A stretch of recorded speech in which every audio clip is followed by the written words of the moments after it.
When was the last time you exercised? Or better yet, where did you choose to go? Did you drive to a nearby gym or choose to squeeze in a quick workout at home?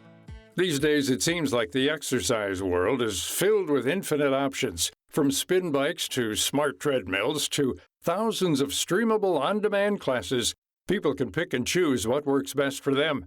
For nearly 6 million people, Peloton is the preferred choice. For Dr. David J. Miller, who owns one, it took a little bit of time to warm up to this hefty investment. My wife announced to me that she had purchased the bike early one morning before I had had coffee. And when I found out how much it was, I became very upset because we had an exercise bike, which I'd purchased a decade earlier. We had a treadmill, and we also had a beautiful neighborhood, and she was a member of the gym. And so I didn't understand why one more piece of equipment came in. It arrived. I ignored it. And eventually, after a really poor performance in an adult hockey game and ultimate boredom on our treadmill, I finally tried the Peloton. And it immediately blew me away when I saw the puddles of sweat beneath me. I had never done spinning or indoor cycling. I hadn't been in group fitness since a martial arts class years earlier. And so I was shocked. Dr. David J. Miller is a faculty member within the School of Business at George Mason University. He's also the author of the upcoming book, Sweating Together. Fast forward years later, and he's still a Peloton convert. And he's not alone. In 2020, Peloton stock soared 440% as the demand for at-home fitness soared during the height of the pandemic. For several months, the company couldn't keep up with orders for its signature spin bike. But it's not just about the equipment. Miller says what sets Peloton apart is the online community. This is something that wasn't planned by the company. It was by the users. And it was really probably not uncommon that you would have a new venture where the community reached out to one another, the members, the users, to learn because the company didn't know exactly what was going on. So the community would give each other tips on how to use the bike and how to clip your shoes and how to adjust your seat. And people would want to know, well, when are you riding? And this was on Facebook and Reddit. And so people just started creating this concept because they wanted to meet the people, the names on this leaderboard that would represent the riders. I've made more friends through Peloton than any other, I'll call it, institution in my adult life. More than through any workplace or neighborhood or schools or kids' activities. This feeling of being connected is also a big motivator when exercising. It's the same draw that traditional brick-and-mortar gyms rely on. Seeing others work out in the same space or in a fitness class is much easier than going at it completely alone. Miller agrees, but says it's sometimes nicer to do this from the comfort of his home. The stuff that probably goes on in a traditional gym where you judge someone based on what they're wearing or what they look like or whatever your judgment is, their water bottle, that's gone on a Peloton bike. All you see is their leaderboard name. And so that's what I think with the internet in general, oftentimes it makes it easier to connect and communicate because any baggage from the, quote, real world kind of disappears. You're all just there to ride a class or talk about Pez dispensers if you want to go back to the founding of eBay, or it just brings it down to that core element. We're all here to get healthy together. This is a big appeal for many at-home fitness platforms outside of Peloton. It's convenient, quick, and you can show up whenever and however you like. Even past the pandemic, the industry is expected to continue growing. Currently, the global home fitness equipment market is valued at more than $10 billion.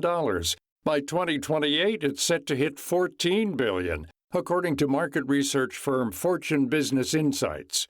With so much growth in at-home fitness, some may wonder, what does the future hold for brick-and-mortar gyms? For traditional, small, local gyms, doing what they've always done, servicing their immediate community, and that's been hard with the pandemic, making sure that they meet the needs of the immediate community. In most cases, it's often convenience. It's location, it's hours, it's ritual. So as long as they continue to do that, but keep on pace with technology, and there's lots of proxies in other industries. So, for example, small restaurants are using Grubhub and Uber Eats and Postmates and other services to get themselves in the delivery and online game. And for gyms that may be more traditional and local, there's many new service providers that allow them to get in, like ClassPass and things of that nature. So keeping their eye on that, but also, like the bigger gyms, making sure they're focused on their customers and not worrying about all the noise, because fitness has always been fragmented. And as long as they continue to understand their market and serve them, they'll survive through the trends that come in and out. Dr. Glenn Gazer agrees with this assessment and says that variation within the industry is key. Gazer is a professor of exercise physiology in the College of Health Solutions at Arizona State University. People will always have different fitness preferences, whether that means exercising outdoors, at a gym, in a class, or from their homes.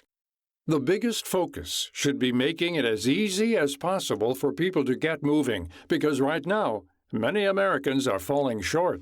Somewhere in the range of about 25 to 30% of U.S. citizens get in no leisure time physical activity at all.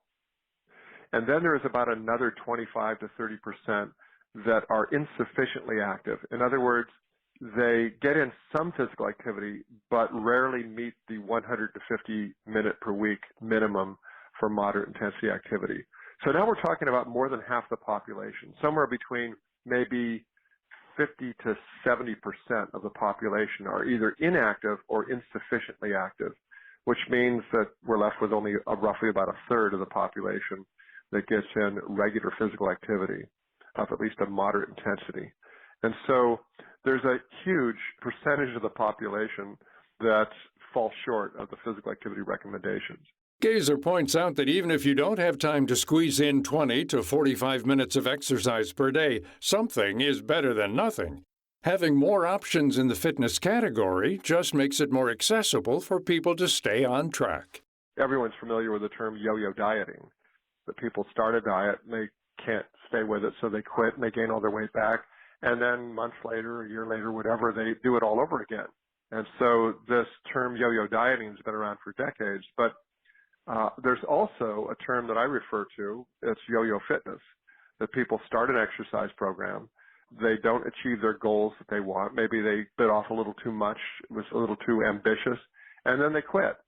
And they go back to their sedentary lifestyle, and sometime later they start again. And yo-yo fitness is no good either, because in order to maintain the health benefits of exercise, you've got to stay with the exercise program. And variation in exercise can help with consistency so you don't get bored.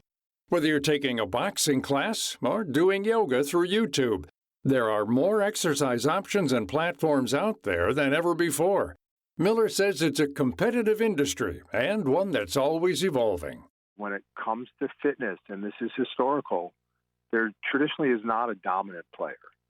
People choose to do different things. People switch around. There's geographic, as we mentioned, things to keep in mind. People still want to go to the gym. There's all these contradictions after the lockdown that they love connected fitness and they love meeting people. However, they want to get back to the routine. They do want to get out of the house. They do want to see other people. Right now, Peloton is also rethinking its future strategy as sales have dipped in recent months, sending their stock price plummeting. I know their customers, are very vocal online. So I think as long as Peloton continues to focus on that and not listen to the competitors and what they're doing, then I think they do have a long, profitable future. But they've got to course correct in the next year or two. Companies come and go, but people will always need to work out. Who knows what's the next big thing in the fitness industry? We'll be waiting. To find out more about the evolving fitness landscape and our guests, Dr. David J. Miller and Dr. Glenn Gazer, visit viewpointsradio.org. This segment was written and produced by Amira Zaveri. I'm Gary Price.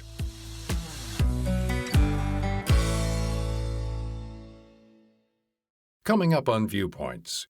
There are many times that I resolved to stop. There are many times that I said I would change or even get help, but then reversed myself. The all-consuming grasp of addiction.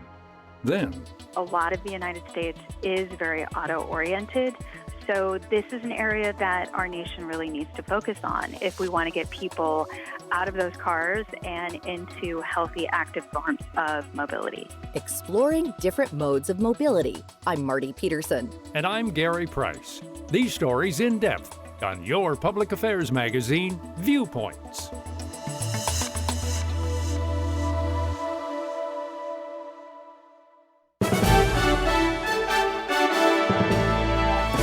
And that's Viewpoints for this week. Follow us on Twitter, Facebook, and Instagram to learn more about upcoming shows and find a library of past programs on Apple Podcasts, Google Play, and Spotify. Plus, you'll always find previous segments and more information about our guests at viewpointsradio.org. Join us again next week for another edition of Viewpoints.